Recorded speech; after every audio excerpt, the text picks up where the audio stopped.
Dude,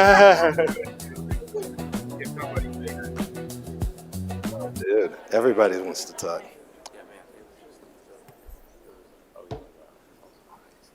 Wow, what a house. Can you all hear me?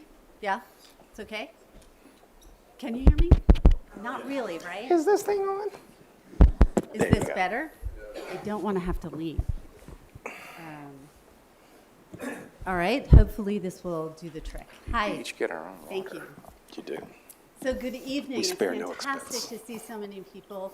My name is Melissa Karen. I'm the director of the Mudd Center for Ethics. And this evening, I'm very excited to present the first collaboration between the Mudd Center for Ethics and the Knight Program in Journalism Ethics. Actually, this event almost didn't happen at the last minute. Jeffrey Goldberg's flights were canceled, diverted, all because of what was happening in North Virginia with the tornadoes and crazy weather. And because we weren't sure whether or not this was actually going to happen. I'm actually a hologram. Yes, indeed. I'm from Palantir. Welcome. You've heard about AI, right? And actually, David Sacchi helped promote this hologram. And David This Sacchi is not was Eric actually very helpful in making sure that we could pivot should we have to, if this needed to be a virtual event. And thank goodness it's not. Look at this. This is a fantastic turnout. And I'm so happy that it could be live and in person. This partnership began last fall when Professor Eric Deggans reached out to explore how our two programs might collaborate.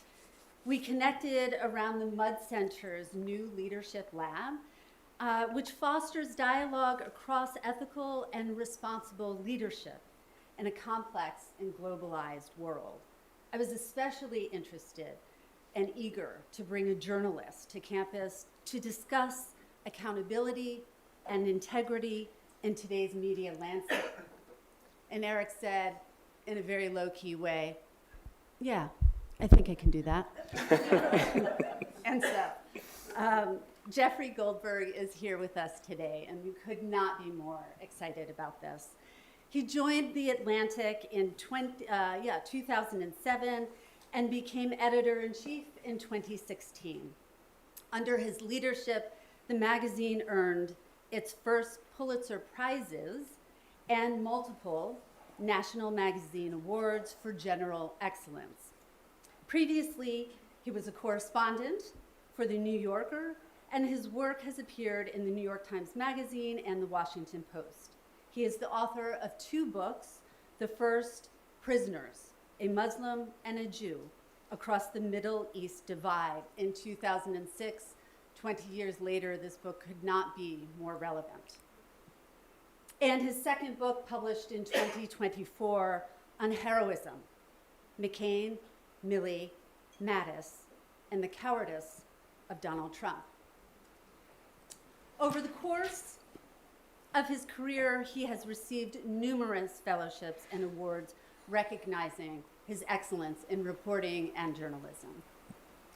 Joining him is our own Eric Deggans, Professor of Journalism and Media Ethics in the Journalism School. He is also a Handsome. Oh, shucks. Charismatic.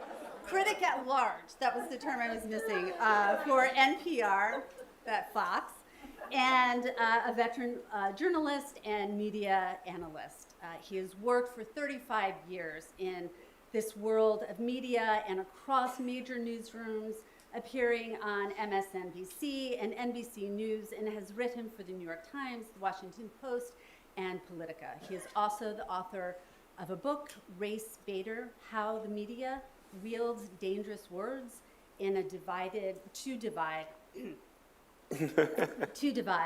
a nation, and that came out in 2012. Tonight's Leadership Lab brings together two very accomplished and deeply principled journalists. Their conversation will explore the challenges of responsibility, truth, and public trust in journalism today. Before we welcome our guests, I do need to pause for a moment to thank my colleague, Kate Sacchi, for all her work on this event, as well as to thank Sarah Bartlett in journalism, the two have worked and moved mountains to get this to happen. And of course, without Eric, this would not be a thing at all. So without further delay, let's get started. Please join me in warmly welcoming Jeffrey Goldberg and Eric Deggans.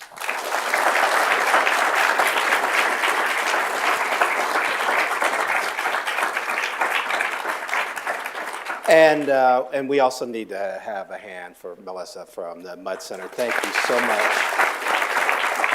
for that wonderful introduction and also for being a wonderful partner.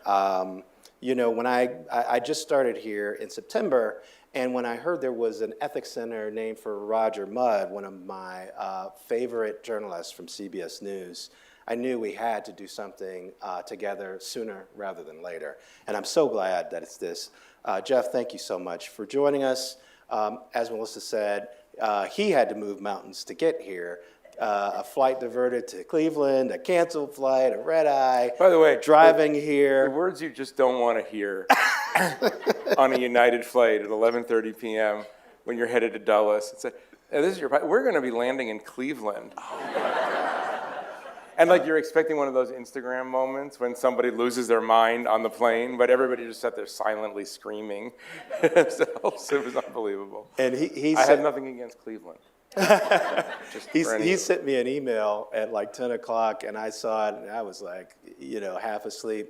Did I dream that he's in Cleveland? You know? Yeah. But it all worked out. He's here. Thank you so much for joining You're us. welcome. And of course, you know, we have been talking a lot about ethics and a lot about journalism and a lot about Signalgate, this situation where you found yourself in a text message chain with everyone, the Secretary of War, the Secretary of State, the National Security Advisor, were they the same person? You know, all these officials from the Trump administration talking about military actions. So my first question for you is, do you get any texts about Iran or Cuba? Can you tell us what's going on? No, there's a learning curve there. They didn't. Is there? There's a well on digital hygiene. I guess there's a learning curve. You know, it's funny. I calculated because I've been doing before I became editor, doing national security journalism.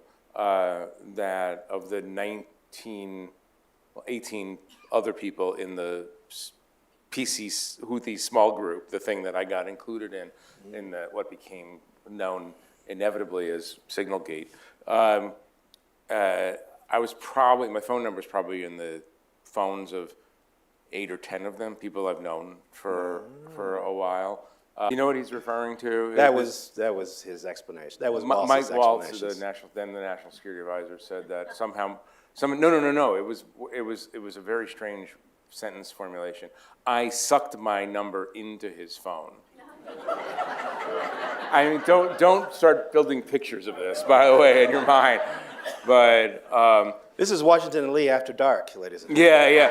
yeah. Like, dude, wrong verb choice. You're making bad choices. All over. You're making bad choices. But he said, but when.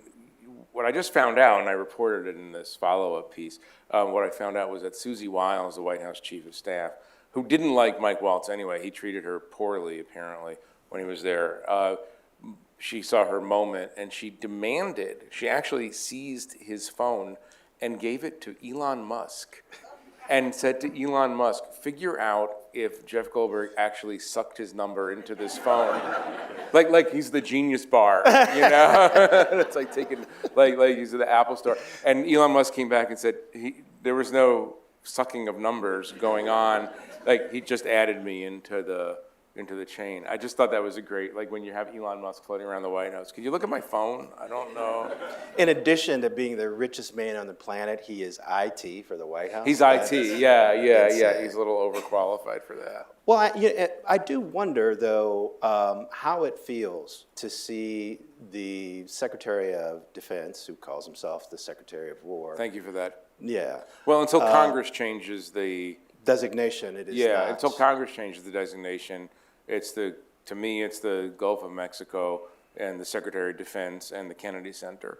Exactly. And and by the way, the interesting thing about the Gulf of Mexico is that according to international custom and maybe law, if you're changing the name of a body of water, the countries that touch that body of water all have to agree to the name change. I did not know that. I'd like to see that lobbying effort going on in Mexico City right now. So that's not going to happen, but Congress could change the Kennedy Center. Yeah, I have a feeling some people might just get kidnapped Yeah, in order no, to make that happen.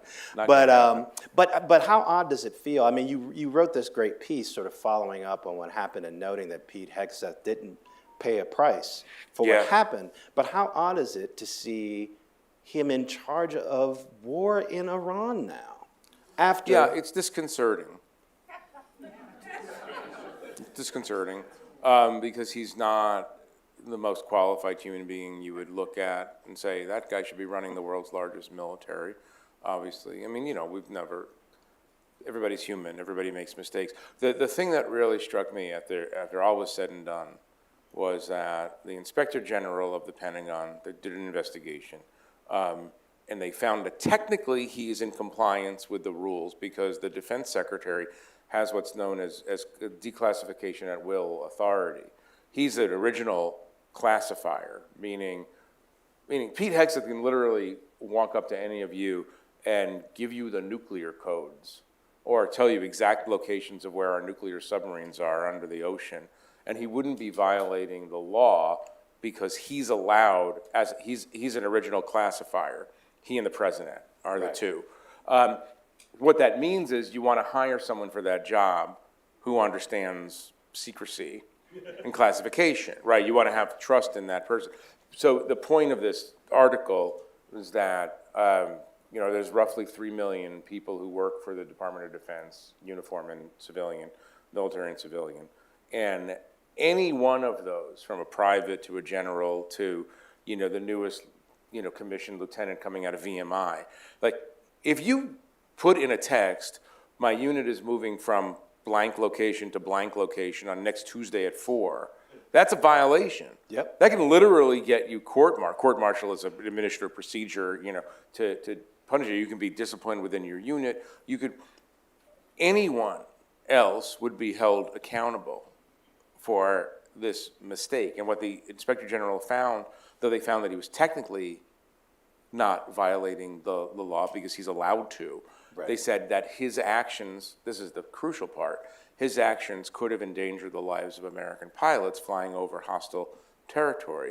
Now, in a previous age in government, when we had shame and responsibility as factors in the way we governed ourselves, most people would have either been removed by their president and said, well, you know what, according to the Inspector General, you endanger the lives of American pilots. You're not supposed to do that. Or disciplined or said something to. Or they would have said, I'm going to fall on my sword and it's my responsibility. I shouldn't have been posting this. I should have known who was in the chat. I shouldn't have been using a chat on a commercial app at all. But the story of Signalgate is the story of this administration in many ways. It's a story about impunity, right? Like they do things, and there are no consequences for. I called the story that I wrote "The Unbearable Lightness of Signalgate," because it's like if you read "The Unbearable Lightness," it's about everything just goes by. Everything just goes by, and it has no effect. And they know that we have short attention spans, and they know that all they have to do is claim exoneration, and a lot of people go, "Oh, they were exonerated." It's really more interesting to me at this point, not as a kind of like, "Oh, that was a bad chat group experience," kind of story, as a story about what you have when a group of adults don't take responsibility for their own actions and don't adhere to the norms of American governance. Yeah, and there's a few things. I do want to talk to you about the ethics of how you handled yourself in that, because I thought that was a wonderful example, and it's something that I talk about in my ethics classes. But before we get to that, so you wound up interviewing Trump not too long after the original story. Because he thought the whole thing was funny. I was going to say, he seemed to, the sense I got from reading what you wrote was that he liked the way the story took over the news cycle and sort of gave you respect for dinging him and, No, it was kind boosting of the magazine. It was a little bit like Game Knows Game Yeah, in a kind of way, yeah. in a very weird way, because his principal metric of success or failure in life is how much attention do you get. That's why he needs attention, obviously.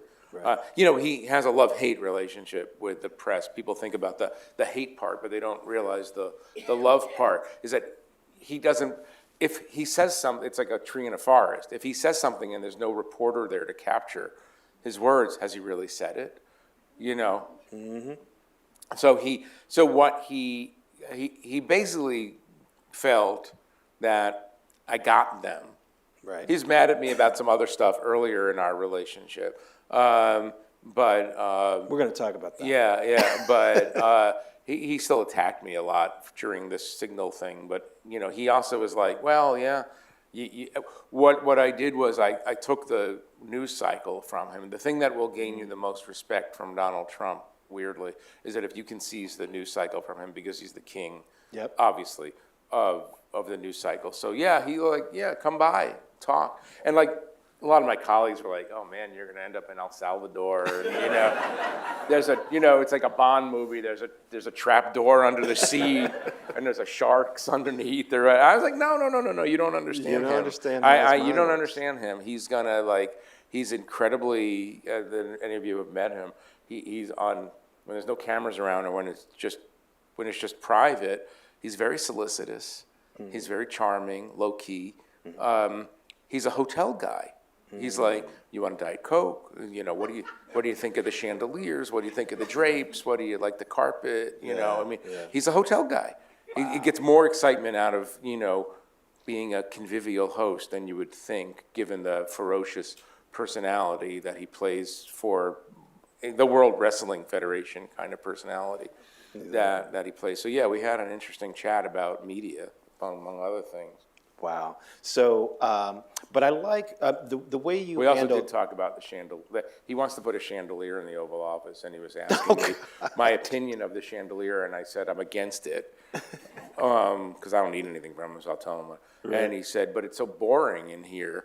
And I said, it's the Oval Office. It's not boring. It's like FDR won World War II in this office. That's pretty cool, But he was like, then he says, no, I mean a classy chandelier, not like I was like, don't, it's like you're gonna do what you do. What you're gonna do? No, That's it's right. crazy. Actually, it's really wild.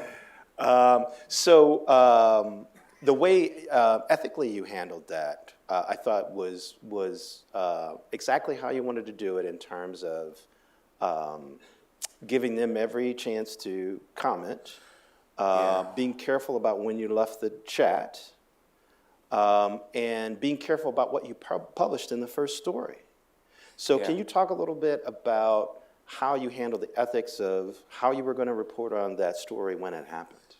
Well, the last part is the most important part to me, in the sense that, people might not believe this, but I don't want to learn that kind of information before an attack. I don't want the responsibility of having that information. I can't report it ethically, so why do I need to know it? Right.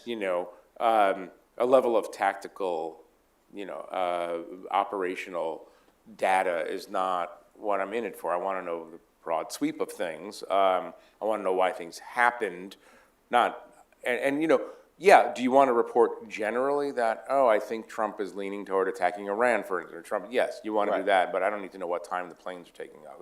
And the reason I feel that way, obviously there's a difference of opinion in journalism, is that I'm a journalist, I'm an American journalist. I'm not going to do anything that's going to put an American service member, government official in a dangerous location, State Department or whatever. I'm not going to do anything that's going to put their lives in danger. I'm just not. Right. I'm not going to do it. there's arguments that, you're totally neutral in your job. I mean, I got criticism from the left, the hard left, let's say, that, because you didn't say anything, Yemenis died. It's like, look, the Houthis motto is like death to America, death to Israel, damn the Jews to hell, and Allah. It's like it pretty much hits all my erogenous zones. You know what I mean? Right. It's like, They want every part of you gone. yeah, they're not like death to left-handed journalists in Washington D.C. No, I mean it's like, but it doesn't matter. I mean, the Houthis are a pretty vile group, but it doesn't matter. I'm not going to release information that could get American service members. They're not responsible for the decisions being made. They're following lawful orders, and they're lawful. Right. And so I wasn't going to put out. And this is going to another point you made. I knew early on that I was not going to release what Hegseth, especially Hegseth, put into the chat at the level of granular detail that he put it in, because that information, I was going to say like 30 years of doing national security work, I know what classified information, I know what secret information looks like. That was secret information. Yeah. And I'm not going to discuss it at all. So I didn't even put it in the first story. Right. After the Yemen strike, because I knew that these are operational details that if they fell into the wrong hands, you read it on the web, could aid and abet America's enemies. And again, I said, I'm an American journalist. Right. You know what I mean? And then they do this thing that they always do, which is that instead of going, yeah, we shouldn't have done that, that was a mistake, and they could have turned that into a 1 or 2 day story, and Colbert and Jimmy Fallon would have made one night of jokes about the group chat from hell or whatever. They goad me. They attack me in an ad hominem fashion. They tell me, they tell the world there is nothing secret in that chat. There is nothing sensitive. It's all BS. It's all this, that. And I'm sitting there. The story comes out on a Monday. We're sitting there Monday afternoon watching Hegseth launch at me, and Mike Waltz launch at me. All these Caroline Levitt from the podium attacking my wife, which is like, that's not mafia rules here. Exactly. We don't touch the family, right? Right. And I was like, I'm getting mad about it, but I'm still talking to my colleagues and attorneys and everybody. I'm still in the mindset with, I don't care what they say. I'm not going to release. I'm going to be more responsible with secret information than they're going to be. Right. But then, we realized that what they're doing is they're setting this up, so they're saying that the Atlantic is lying about what is in the chat. Right. So we devise a plan. We call over the next 12 or 14 hours, and a colleague of mine who covers intelligence and I call the leadership of every relevant government agency, Department of the Air Force, Pentagon, the CIA, DNI, so on and so forth, State Department, and say, do you agree with the statement that there is nothing classified or secret or sensitive in this? And if you don't, tell us what the secret sensitive material is so we won't publish it. But I'm going to have to go, they're goading me into publishing the whole damn thing.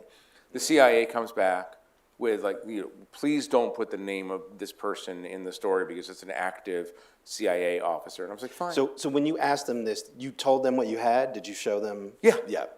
Yeah. I mean, this is done, over Signal. No, the point about Signal, I'm not doing advertising. I'm assuming you're more careful about who gets your messages than Walt Well, was. by the way, I mean, I still, like everybody, I'm still when you send an email fast and you send it to the wrong the wrong guy named Joe, and you're like, that's not me. People find it very funny when I do that now, right? Obviously. But no, I mean, the point about Signal is that Signal is actually a secure app. It's not secure if you send it if you don't know who's in your group chat. I mean, it's just basic digital hygiene, right? Right. But, so we go to and so we had them in a weird way over a barrel. Mm. Their argument is there's no story here because there's nothing sensitive and operational in here. And so we because they're telling the world that we wrote something false, we feel a need to show people the full make the full disclosure, but we still want to be more careful than they are. And so they come back, except for this one instance with the CIA, they come back and say, no, nothing operational. So then the next day, Wednesday, we publish the full chat, and that's the one, if you recall, if you read it, Higgs said there's like, the F-18s take off at noon and we'll be over the targeting site at 1:45, and that's when the bombs will start dropping, and then the target is in place, and it's like, the thing that drives me a little bit nuts about it is that this group of people, they thought that we were really stupid. We meaning the journalists and the public. Right. Like, like the sky is pink. No, I'm looking, why, how, it's like that level of absurdity. Right. Like, you can go to any college student, any citizen, and say, do you think it's classified information to release the time American warplanes are going to be over their enemy target before they get there? But that's what happens, again, this is the challenge of covering this administration in particular, is that sometimes literally it's that cliche, who are you going to believe, me or your lying eyes, and it's like, my eyeballs can read what's in this chat. Anyway, so we put it out, and then from a technical journalistic standpoint, it's very interesting because they extended the life of the story a full week by arguing about it, instead of just saying, any of us could have written like, yes, we should not have been doing this conversation in Signal, and we won't do it again. Right. And then we were like, okay, on to the next trauma. But what strikes me is that even now there are people who believe that Donald Trump didn't lose the 2020 election because he has never... People starting with Donald Trump. He has never admitted that he has. Yeah. And it seems to me like that's their game. I always wonder with Trump, it's funny, because I had this direct experience with him where when we were sitting in that Oval Office that time right after this story, he mentioned in passing something about winning 3 elections, and I said 2. And he says, oh, I know why you said that, but I really did win 3. And I said, I don't understand. You're the most successful American politician of the 21st century. All right, you've come back, you're the comeback kid, you have more than power, you're redecorating the Oval Office, whatever, you're doing all this stuff. Like, why can't you just say, like, you're so successful, why do you have to, like, keep banging the same point? You didn't win 2020, we all know that. And he says, Jeff, I understand your point, and I understand people who say that I should let it go. But I can't let it go because it's true that I won the 2020 election. And so I'm standing up for the truth that I won the 2020 election. And I was like, oh, this is going to be a little bit of a dance here. Yeah. I think it's always this interesting question about lie detector tests. Like, there are some people who live inside, can inhabit so organically their own particular delusion that I don't know if it shows up in the way that it would usually show up. Exactly. So like, there are citizens who believe it absolutely. I think that many of the people around him are like, yeah, sure, you have totally won. You totally won. Right. I think he might. Biographers always say, like you're writing about a male subject, just understand their relationship with their father, and you'll get everything you need to know. And his father told Donald Trump, you never lose, you never concede. Being a loser is the worst thing. You never admit fault, you never explain, he does explain and complain, but you never acknowledge a weakness.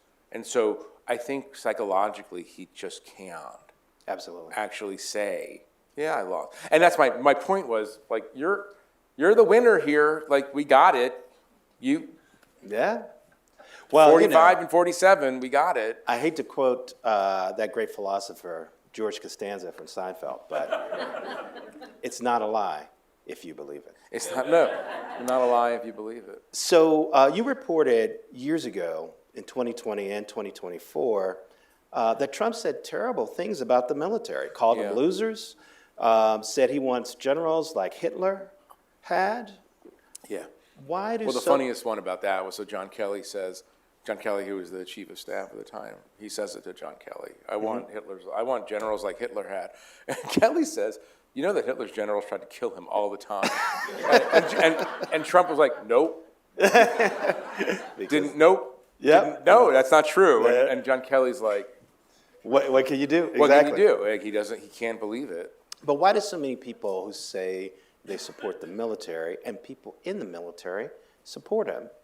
Well, the military is I think it's fairly divided. I But think there that- are people in the military who Oh. support him. Yeah, absolutely. I mean, given that he said things like that. well, why do you just can't. This is the interesting thing, and I use John Kelly as kind of the sort of the opposite here. It's like you have, and John Kelly now subsequently said it on the record, so I'm not revealing anything. Donald Trump says, I don't get it. Why would you join the military? You get killed. You must be a sucker. By the way, he says this repeatedly to John Kelly, who lost his son in Afghanistan. Right. They visited the grave once. He said it to him while visiting the grave. We know that Trump. It's more than this expression. Not reading the room. It's like he is the room, so he's the room. Right. So he could say that to John Kelly over his son's grave, and whatever. So you're to believe that Donald Trump doesn't have this disrespectful attitude means that you have to judge Donald Trump's credibility and John Kelly's credibility and decide that Donald Trump is the truth teller and John Kelly is the liar. I know John Kelly, 4-star Marine general, chief of staff, fought the president in the first term as long as he could, then left like a lot of people, Jim Mattis and others. And I just, sorry, I mean, there's a lot to say about Donald Trump, but like adherence to the truth is not one of the specialties. And so I think people, look, I get it. Like if you're instrumental, this is politics. For instrumental reasons, if you, let's say, you want a bigger Pentagon defense, you want a bigger defense budget, or you want looser rules of engagement, or you want, whatever you want trans people out of the army, or whatever it is the thing, you can turn a blind eye. We all do it. I'm not saying that this is more hypocritical. We all look at an imperfect human who has power and say, well, they're bad about this, but they're actually advancing this cause. And so I think that's not pathological. It's just human. What becomes pathological is the vociferousness with which people deny obvious things about Donald Trump. And the degree. Every president has flaws. Some have more flaws than others. We've never experienced this Exactly. before, and so it's totally new territory. So I cannot explain that. I do know that there are plenty of people in the military, or have been in the military, who believe that Donald Trump has this disrespectful attitude. Yeah. But you know what the thing is? Somebody explained it to me very, very well. He has contempt for everybody. So why would that exclude the military, people who serve their country? You know what I mean? I guess. He is contemptuous of most people. Yeah, I guess, but he has also very specifically tried to wrap himself in the credibility of the military. Yeah. He's using their success to try and posit himself as an effective leader. Well, he's also trying to turn the military, this is obviously a great danger, into a partisan issue, and he's trying to, he gave spot bonuses to everybody serving, below colonel, and the check says Donald Trump on. It is just, it's naked. Yeah. And obviously, like you're a 19-year-old Marine rifleman, Donald Trump sends you a check for $1,776. You're like, okay. Yeah. Thanks, Donald Trump. Like, what do you mean? It's just he's violating all these norms around that. But I do think that underneath, look, he does not understand idealism. Right. he doesn't understand why people would do anything for any reason other than wealth, fame, acquiring women, take that to mean the whole range of things, temporal power, money especially. I mean, he once said to Joe Dunford, who was the former chairman of the Joint Chiefs, I was in a meeting with him. This is like 2019 or no, 2017 or 2016, around there, whenever the first term. He says about Dunford, Dunford leaves the room and says, "That's a smart guy. Why did he join the military?" And Jim Mattis, I think, was in the room and said, "Well, we have a lot of smart people in the military, Mr. President." And he said, Trump says, what do you think a guy like that makes?"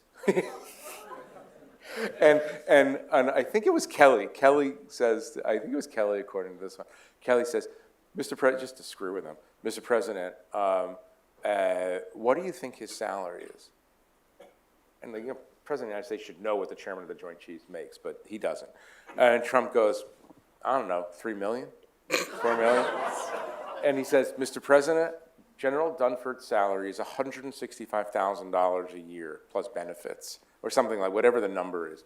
And Trump can't even, because I'm serious. This is one of the reasons that it's so interesting to cover this man, is that we've never had someone like him in the presidency. We've never had somebody who at least didn't know hypocritically the things you're supposed to say.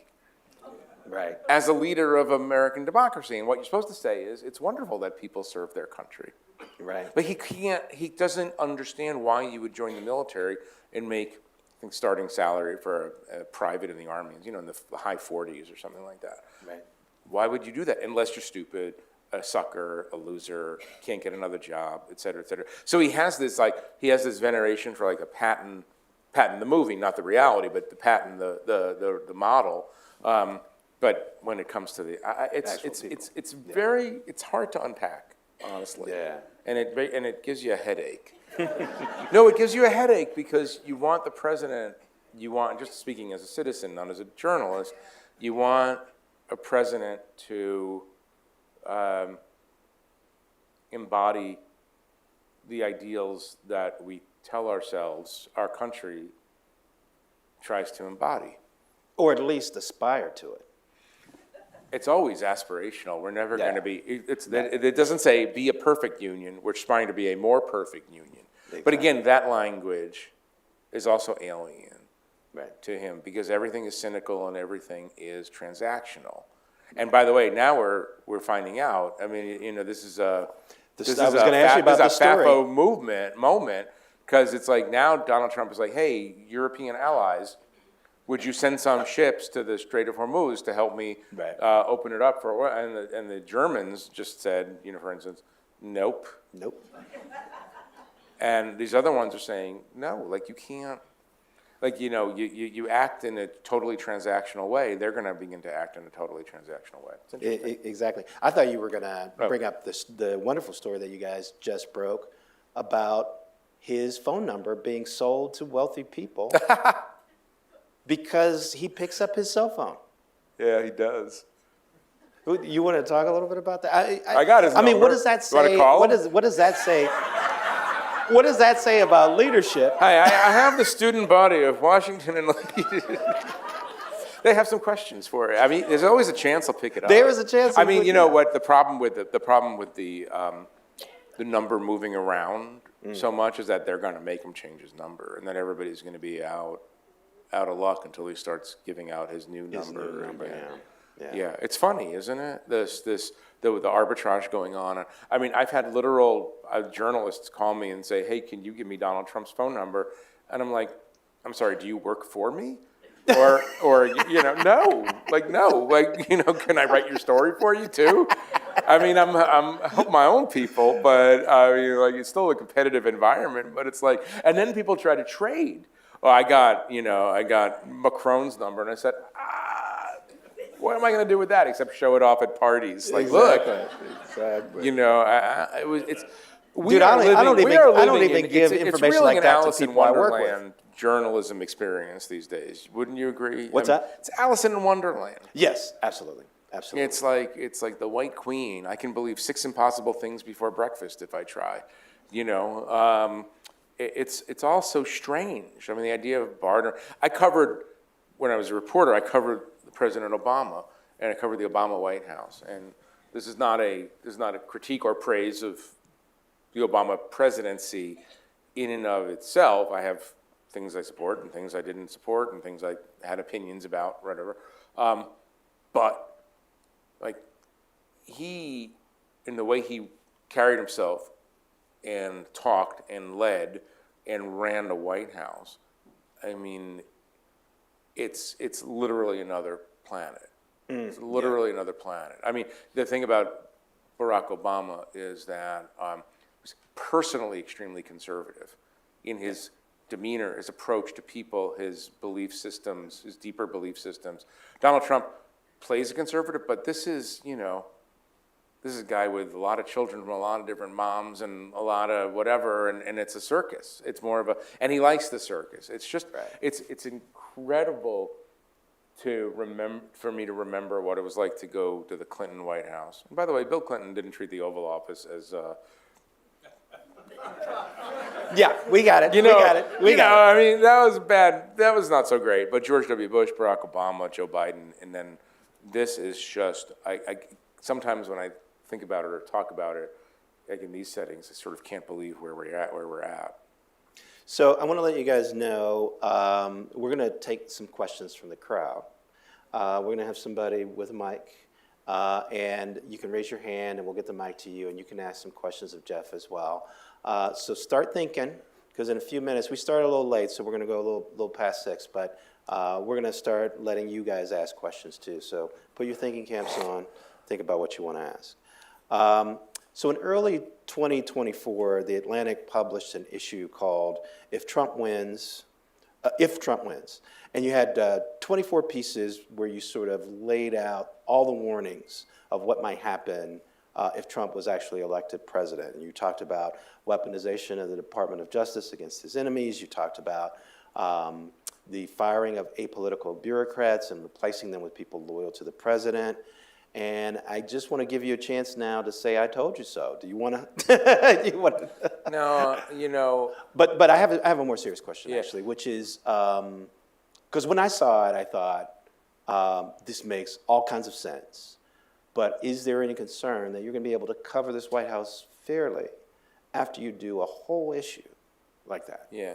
Well, this is another challenge. First of all, we're a magazine, not a newspaper. So I don't have to, by our culture and custom and history, I have to be fair, but I don't have to be quote unquote objective. Right. And in normal time, a weakness of newspapers in the first Trump term, it's an understandable weakness. It's like we're used to coloring within the lines. Like, this is the way presidents act. This is what presidents do. This is what presidents do when they learn of something, when we've uncovered something about them. This is how they respond. This guy blew up the whole playbook, and we were slower to catch up to. So there's this expression, sane washing, where Donald Trump goes on. And you've seen some of these speeches where he goes on about windmills and how they kill birds, and windmills are the great enemy of, we should never build windmills, and he'll start like 20, 30 minutes on windmills, and then, and then the headline the next day is not Trump goes on rant about bird-killing windmills. It's, Trump discusses wind power in energy speech, and it's like, what we try to do is journalists, by their nature, we try to make things coherent.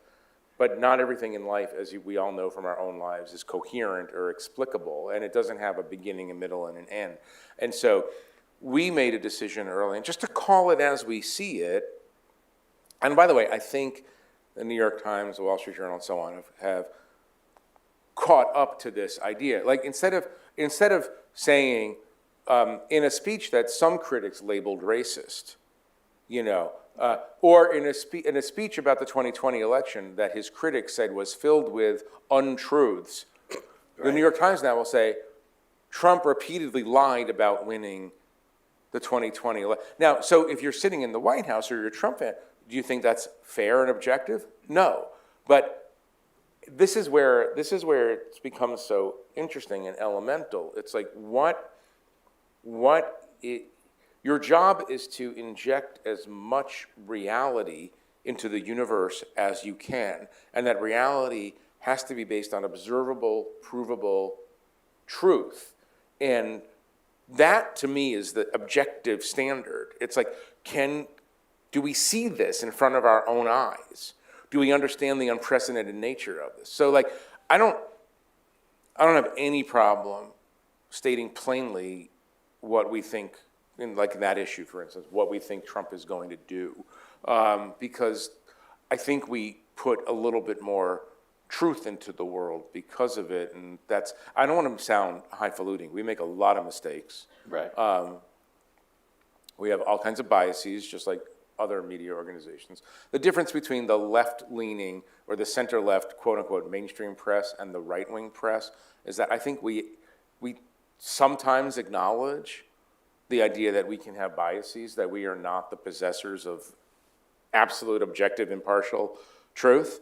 And we understand that mistakes get made all the time, and it's a very rough, incomplete process. And what you don't have on the right side, which I read all the time right now, when it comes to Trump, is any acknowledgement that they could do anything wrong. Right. It's an interesting. Right now, the media environment it's still, although I think we're getting better at it, it's still, one team is going out and playing baseball, and the other team is coming out playing football. Yeah. And you can imagine what happens when a bunch of football players come onto a field with a bunch of baseball players. They just start tackling everybody in the infield, and that's, and so it's kind of an imbalance. Yeah, and you were saying that you felt media outlets had kind of caught up to what Trump was doing, but I just watched a press conference that he gave today, and I saw journalists constantly saying, so-and-so said thus and such thing, Mr. President, what do you say? What do you say? CNN ran it live, so there was no way to sort of fact check all of the lies that he said. And they kept presenting him with questions as if they could trust what he said to be the truth. Yeah. And I wonder, is there a better way to cover a president that lies all the time?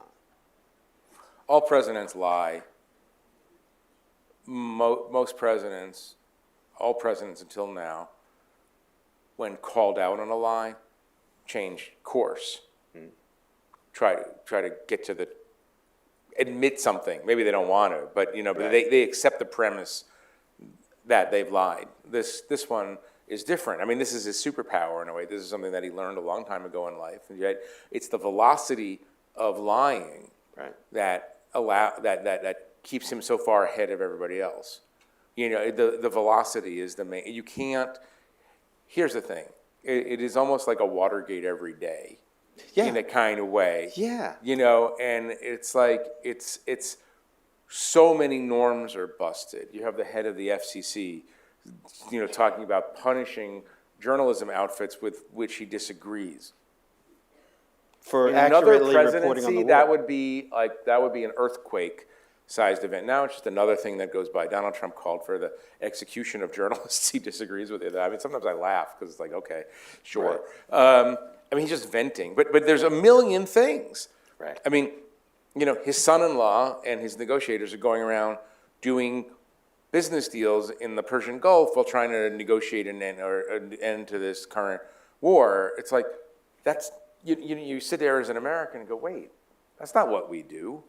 Presidents make money after they leave the presidency. Not this one. During the presidency. It's still tacky, but at least when you're retired, it's just a very, there's no, yes, obviously the press conference setting is another thing that worked when everybody observed to some degree the rules of a press conference. One of the rules is we'll try to give you an answer that's correct. And if we don't have an answer, we'll tell you, we'll get back to you, and we'll try not to dissemble because we know that you're going to catch us eventually, and that there will be consequences, not impunity, but consequences for my dissembling. But in this case, they're just playing a different game. And by the way, I say this in a value-neutral way, props to them in the sense that they figured out there's another way to do the game. Right. But it means that very little that happens is on the level anymore. And so Pete Hegseth can say to the cameras, I don't release any classified information. And you're sitting there sputtering, saying, I read what you released. And then he attacks you. And that's the move, and it is kind of a superpower. Yeah, and I'm just not sure the press has caught up to how to oppose that. I don't know. I mean, yes, we should do a much better job of everything. By the way, we should do a much better job, I mean, talking about the media, I never use the expression the media, because Yeah, it's I hate like, that well, because there's a million components of the media. It's like, and people do this all the time. It's like if you're driving a Toyota and it keeps breaking down, you don't get angry at the Ford Motor Company. You know what I mean? So you watch something on CNN or Fox or MS Now or whatever, and you're mad at it. Don't talk about the media. Talk about that thing that made you, the actual place that made you upset. So I don't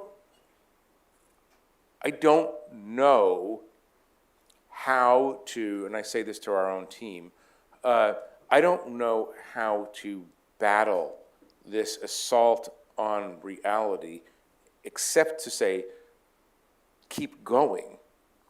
We have to keep going.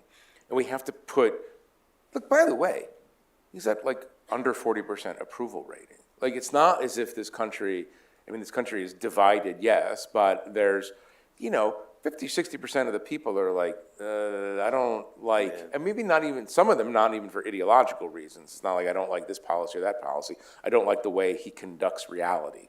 Right. So it's not like, the fight for reality is not a lost cause. Right. Not a lost cause. But in any case, I always say this to people, like, don't you ever get tired of, writing yet another story saying he said this, but it's not true, and he does this, and it's not true. And I said, we don't have a right to get tired. We have a job Right. to do, and this is the job. It's also very interesting, just from a value-neutral, again, journalistic perspective. It's like, whoa, we covered Joe Biden. Wasn't really that exciting, honestly. This guy does make a lot of, look, by the way, this is one of his, he knows that it's a show now. Right. I mean, he wouldn't exist as a political figure if we had not been conditioned by 25 years of reality TV, 20 years of social media. Right. Yeah. He knows that we love excitement. You've said that that has lowered our resistance to Trump's brand of populism. Right. The idea the country cannot apparently abide a boring president. Yeah. It's just become a show. This is really interesting. We're in Madison territory here, I could say this. James Madison he was so doubtful about the human being's ability to assimilate information rationally, new information rationally, that he thought that democracy would not survive the rise of the daily newspaper. Wow. That every 24 hours is way too much information every 24 hours for people to make rational decisions. Right. And he believed that the president should never be in direct contact with the American people. The president should never speak to the American people. The American people speak through Congress, and Congress speaks to them.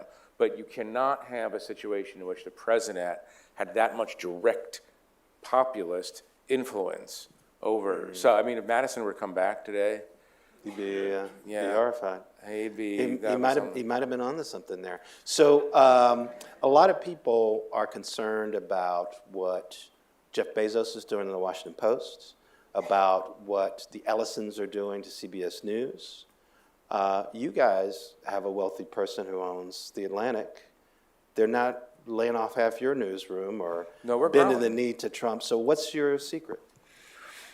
It wouldn't be a secret anymore. There's no secret at all. There's no secret at all, and you know this in journalism.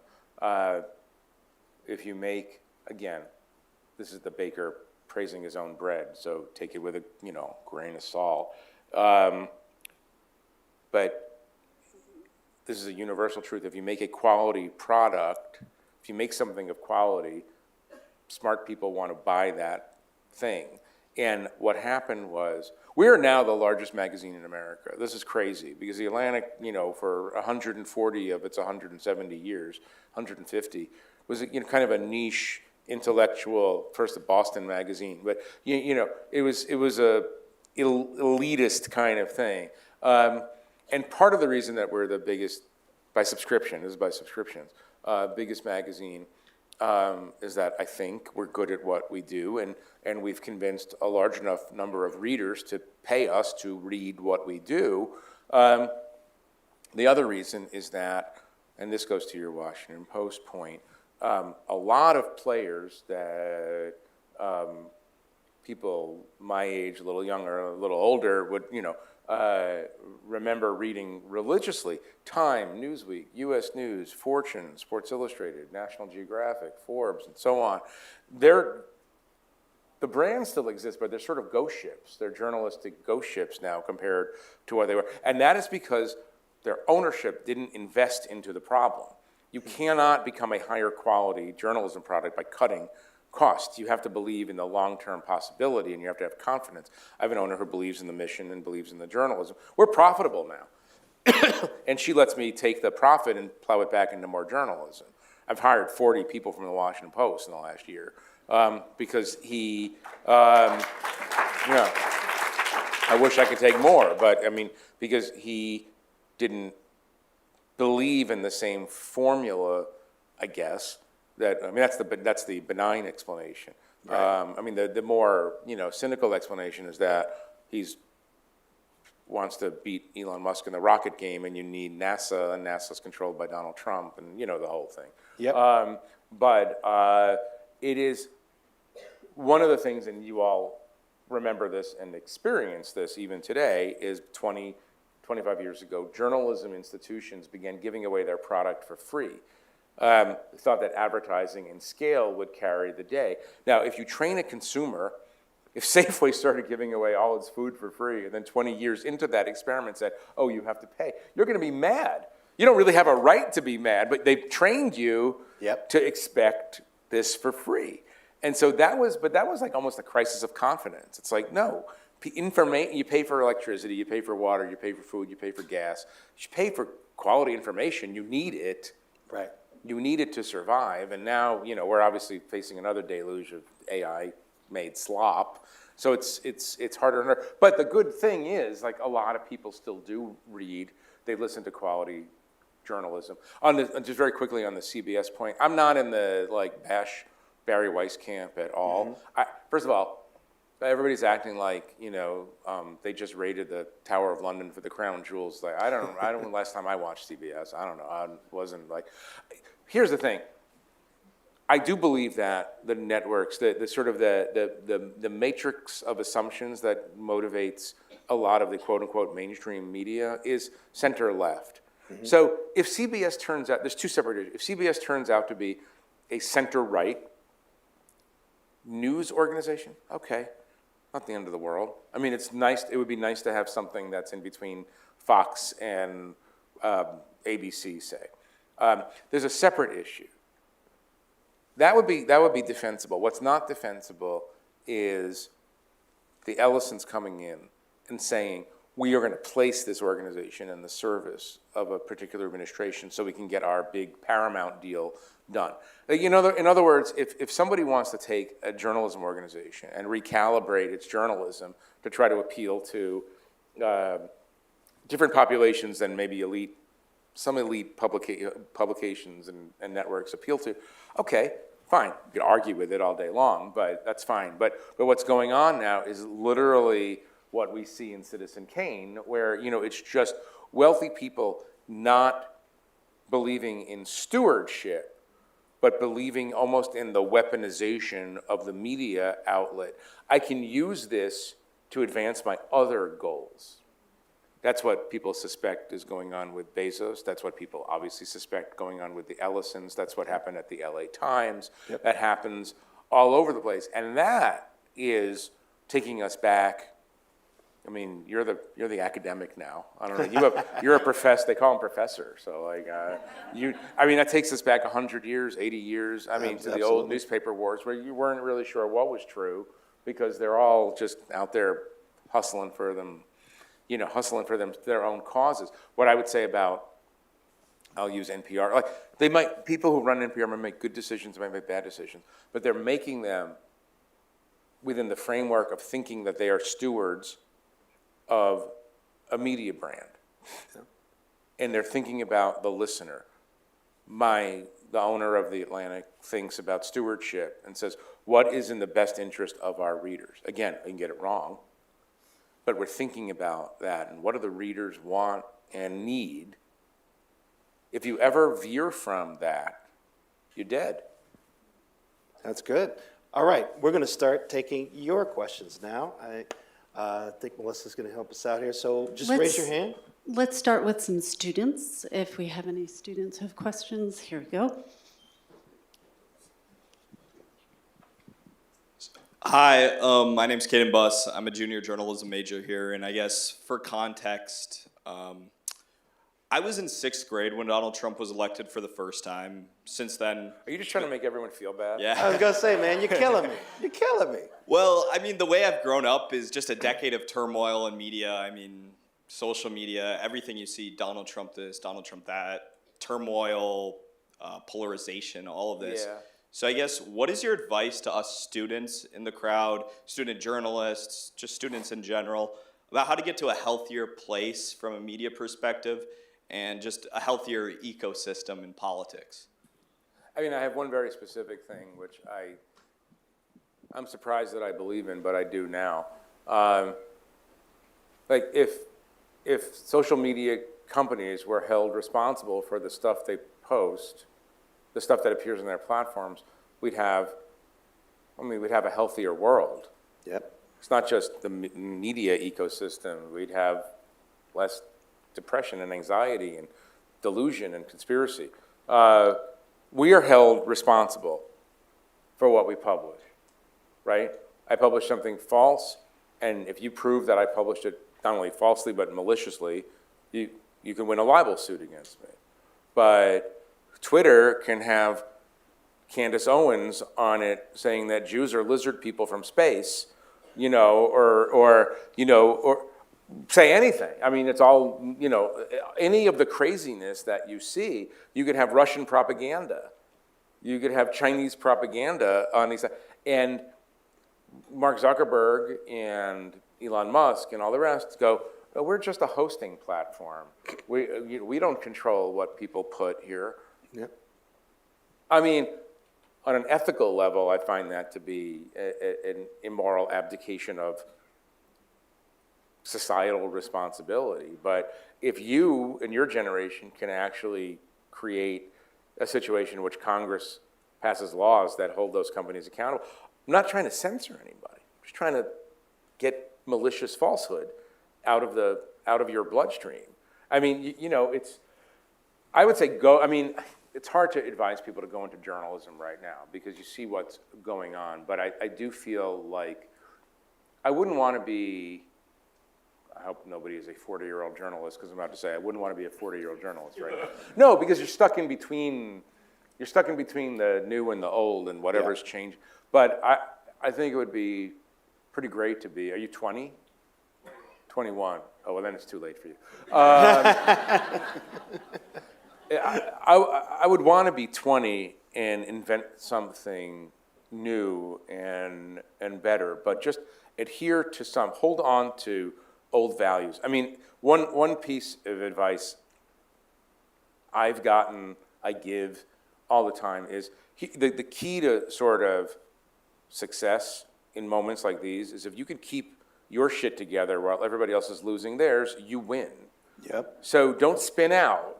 Don't become the thing that has coarsened our society and injected so much falsehood and craziness into our society and so much unhappiness, right? And even I scroll just like everybody scrolls, and you have to train yourself to stop scrolling, right? I mean, walk around with a copy of Moby Dick in your pocket, and then when you ever want to look at, TikTok, just read a couple of pages. I'm serious. I believe in that very strongly. And by the way, it's not that hard for 20-year-olds, even 21-year-olds, to gain huge advantages in as they come out of college into the workforce. Just read, learn how to write by yourself. Don't use any of these other. Oh, they know not to use. But no, the temptation is great. The temptation is great. But learn how to read and think and write on your own, and work harder than the next person. I mean, the rules are age. So and the thing that I mean, I have kids who are a little older than you, but in 20s, and I get very cynical and upset about the way things are. I also realize that, and it's the 250th anniversary of America, and here you are in the cradle of American liberty, et cetera. I think the American experiment has been pretty awesome. We'll never get to perfection, but we try to improve ourselves all the time. Sometimes we go backwards, sometimes we go forward, sometimes we have a civil war, sometimes we don't, But it's don't imbibe, cynicism will kill you, and it will paralyze you. First it paralyzes, then it kills you. Don't be cynical about it. Say, you know what, the whole purpose of this country that we're in is to keep trying to find the more perfect way to live, and just keep doing it. I don't know. Yeah. Don't give And then up. if you vote for me for governor, look, I feel like I'm running for some shit. No, I think you're right. Don't give up on America, and don't give up on journalism. Well, don't give up on journalism, because journalism is it's just a stand-in for a true thing that, don't you find it crazy when you look on social and you begin to start thinking, and this has happened to me only in the last 2 or 3 months, where it's like, you see a video and you're like, I don't know if that video is real. God help us. Right. God help us. And so fight that as hard as you can. You have to fight for reality. I mean, we're leaving a mess for you in some regards. And, the governing quote of my entire sort of life, the way I think about this, the pickle we're in, is from E.O. Wilson, the evolutionary biologist, who said that said this a while ago, the central challenge facing humanity is that we have Paleolithic emotions, medieval institutions, and godlike technology. There you go. Right? So we're a bunch of emotion-driven, pretty unsophisticated, fear-based creatures who are always worried about being attacked. But we're given this awesome, somehow we invent these amazing technologies, and then we have institutions, like Congress, for instance, that can't mediate between the human and the technology. And so, finding balance in that formula is the way to go. Exactly. Let's take another question. Sorry, I won't give such long answers. Another question, students. We got one here Yeah. in the back.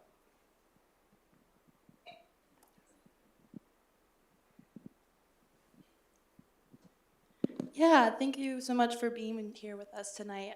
You mentioned an era earlier where shame and responsibility mattered more to how we governed ourselves and our actions. Is there anything that journalism can do to kind of bring that back, to bring back shame and accountability while still adhering to ethical and journalistic standards? Well, the one of the problems is we've been in a phase, I think.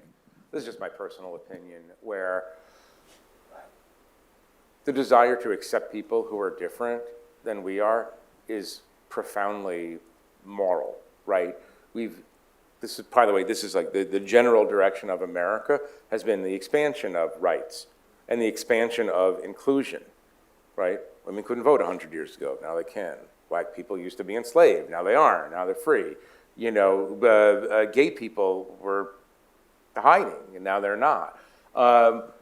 That's all for the good, and I don't want to go back to a time, in Hollywood, an actress would literally lose her career if she was found to have had a baby out of wedlock, right? You don't want that.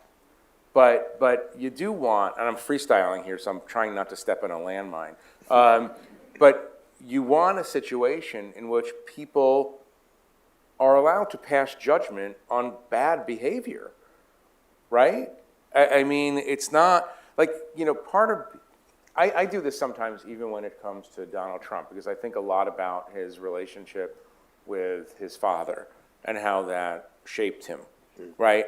And it did in very negative ways. And by the way, he'll even you'll hear hints of this when he talks. I'll tell you, want a crazy story? Oh, I'll tell of you a course. Of course you want a crazy story. What we're talking about. Or do you want me to just pablum for the next 5 minutes? Here, Well, crazy story, then babble. no, I don't want no pablum. But this is a true thing that happened. He's first term.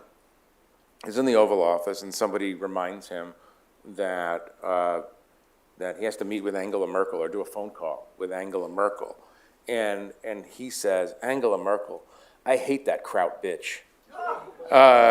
Look at your eyeballs. That was good.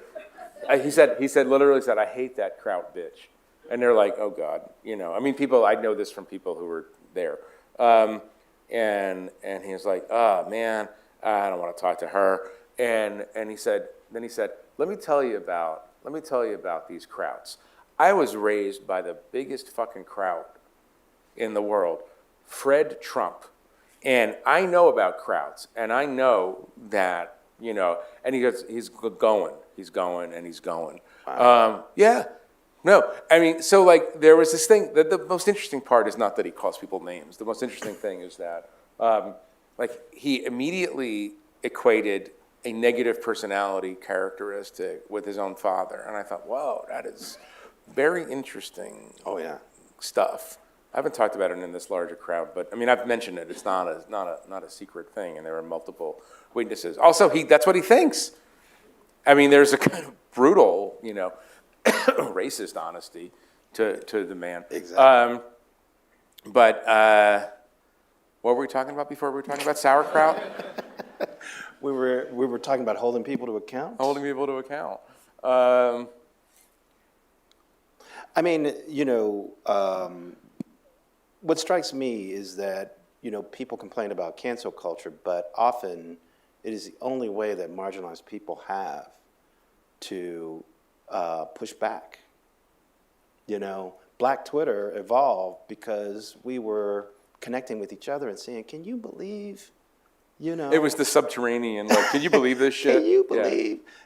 So I think you're right. There has to be a mechanism. There has to be a way for people to I mean, shame is just an interesting human response to whatever reality you're around. I mean, if I, on this stage, and I'm not, obviously, but if I were to accuse you of plagiarism, you're a non-sociopathic person.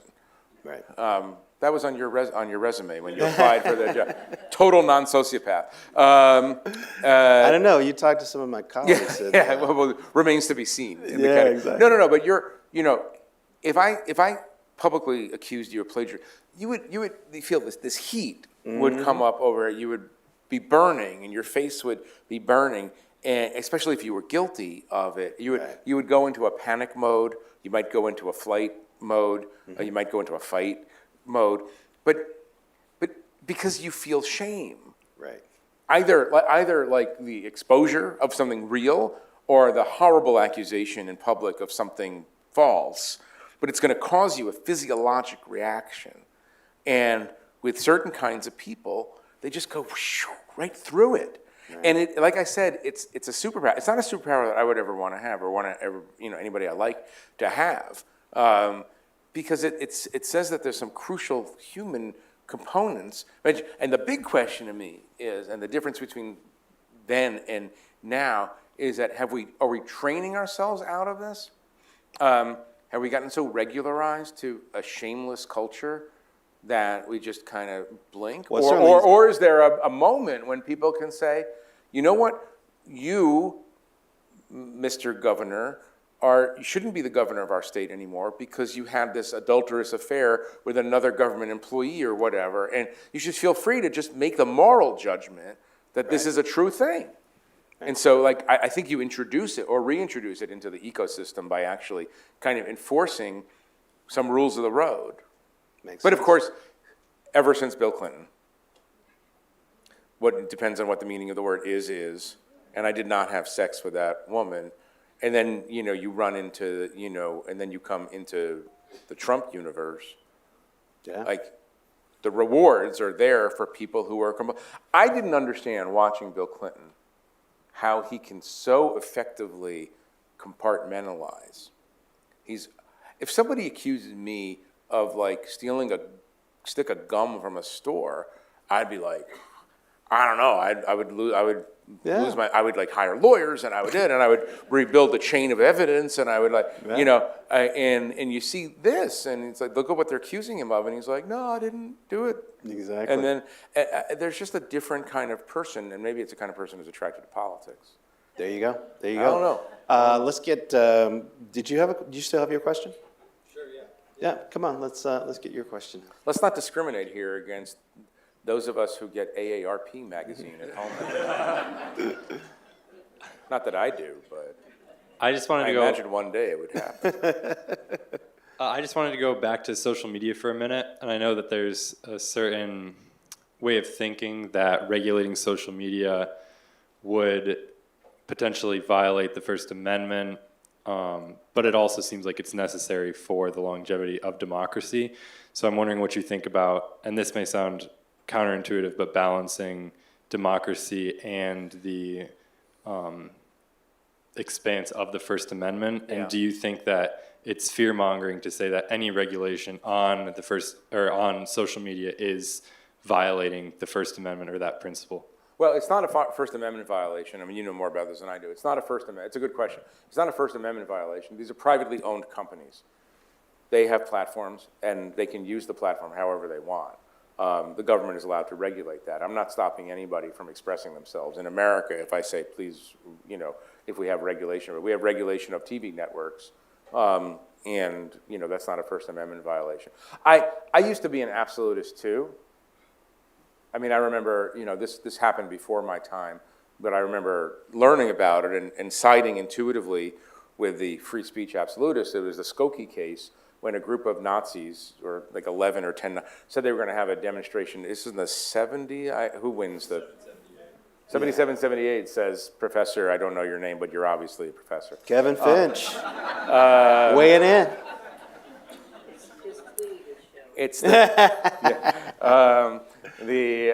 77, 78, 11 or so Nazis they asked for a permit to march in a Jewish neighborhood outside Chicago that has a lot of Holocaust survivors. And that's disgusting, it's appalling. Of course it is disgusting and appalling. It's precisely the point of having a provocative thing. But I found myself in thinking about it later, and so did a lot of people, ACLU lawyers who happen to be Jewish also, were like, well, you got a right in America to have a demonstration, and you have a right to be offended by the demonstration, but I can't stop the demonstration. And so like I've always been in that side. It's as disgusting and horrible it is to subject people who live in Skokie to it turned out to be a kind of a dud thing, but people wearing swastikas on their arm. It's always been my position, okay, that's the price we pay for, we're going to protect, the First Amendment isn't there to protect popular opinions, right? But now, you don't have 11 Nazis marching in a suburb. You have millions and millions of people being flooded, algorithmically manipulated into believing Nazism. And I don't have, I have a kind of ideological out from your question, which is to say, Elon Musk owns this company. It's not, you're allowed to put regulations on a company. I'm not hurting anybody's First Amendment rights if I regulate that company. It's kind of an out, though, right? Because their argument is free speech is absolute. But I feel like, I think you asked a very clever question that's also designed a little bit like a cul-de-sac, because no matter how hard you try to avoid having the democracy car hit the First Amendment car, they do kind of collide. Like if we're going to have, a democracy is predicated on having open, fact-based discussions and disagreements. If you can't have that if you are actually algorithmically bending the minds of the citizens who are supposed to make informed democratic decisions. I'm just thinking this through with you. I don't have an answer, but I know that I think that these companies should be held responsible. I don't understand why they're held less responsible for what they publish, and of course they object to the word publish, because it implies editorial control, but they Right. do publish it. They're a publishing platform. I don't understand why they have less responsibility than if I publish Eric writing an op-ed about somebody in the Trump administration and he gets it wrong. I have to be responsible for that.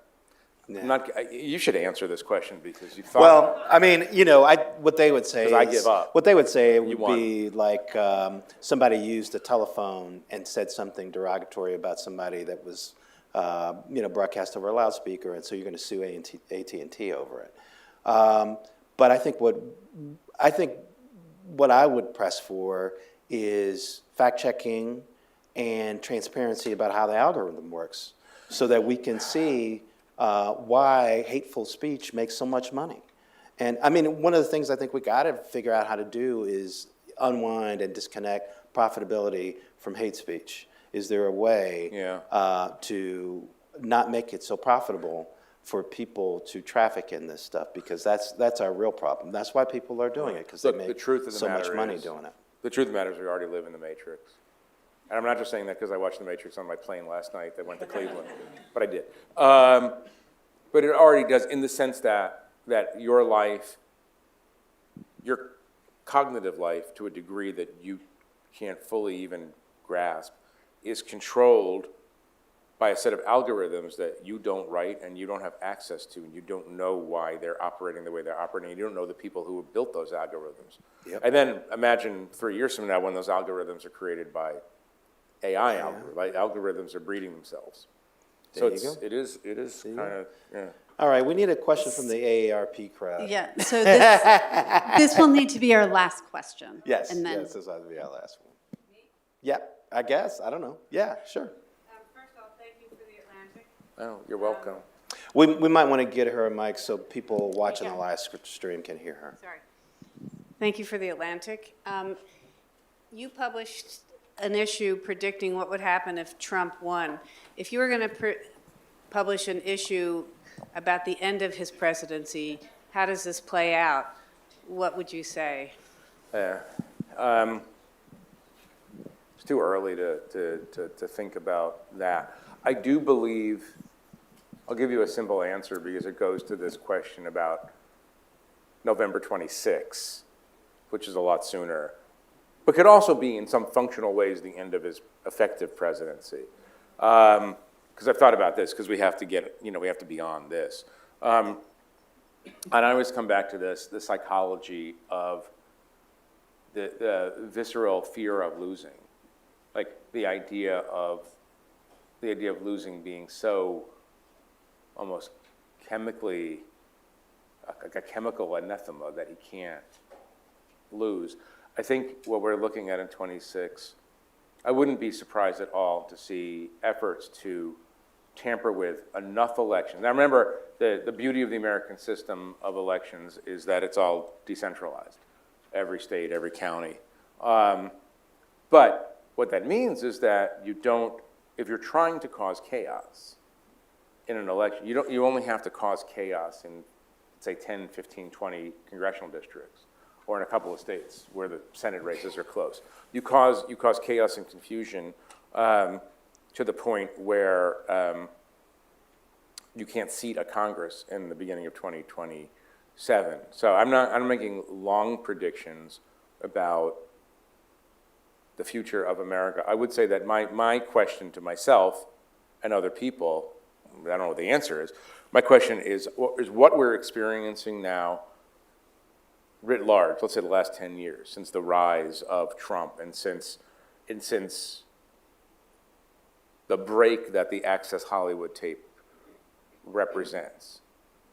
I used to think it was the attack on John McCain that represented the break, but I think it's somewhere between the attack on John McCain and the Access Hollywood tape. Things that would have destroyed any other politician made him stronger.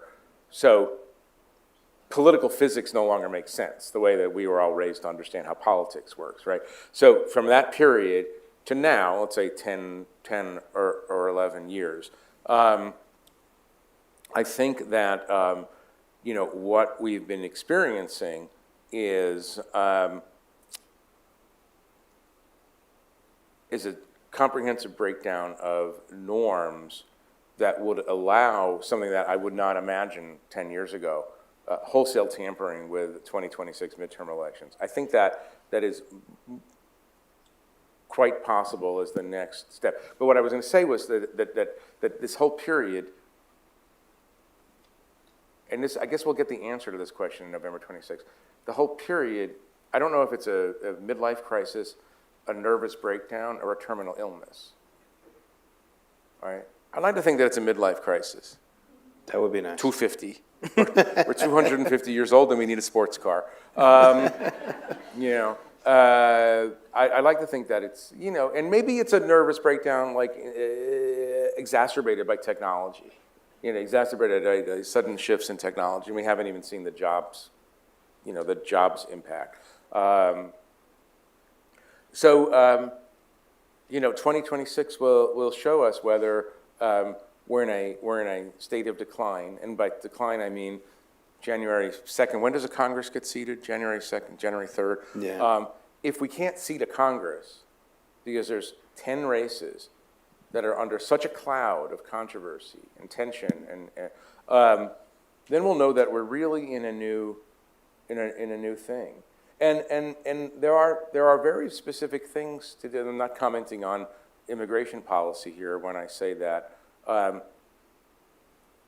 All Donald Trump has to do is authorize ICE presence in congressional districts where the races are polling close, but there's a substantial, let's say, Hispanic population. All you have to do, you don't even have to put them outside the election sites, voting booths.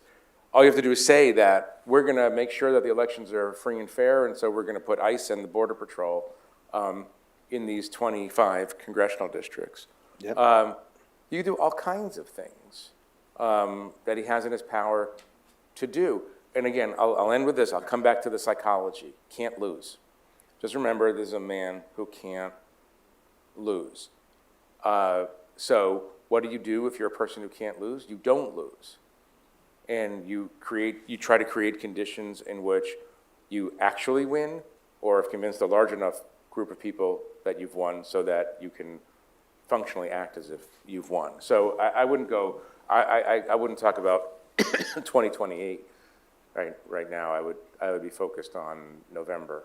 And I just don't know. But we'll find out if it's just a little bit of a midlife crisis or something more. And you've been thinking about it, but do you think the media is ready for what might happen?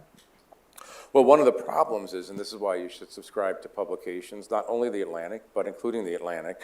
One of the problems is, I mean, this is like a trite thing to say, but you know, the collapse of many daily newspapers, or the functional collapse of many daily newspapers.